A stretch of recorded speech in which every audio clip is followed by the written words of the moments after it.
మనం తెలివితేటలు కలిగి ఉన్నామని ఆయన మనల్ని ప్రేమించలేదు.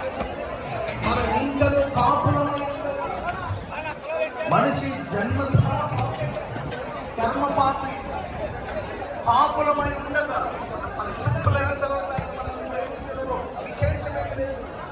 మన ఇంకనూ పాపములో శాపములో మగ్గిపోతుండగా ఆయన మనల్ని ప్రేమించి తన ప్రేమను మన వెల్లడిపరిచినట్టు లేఖనాలు గ్రంథంతో చేయబడి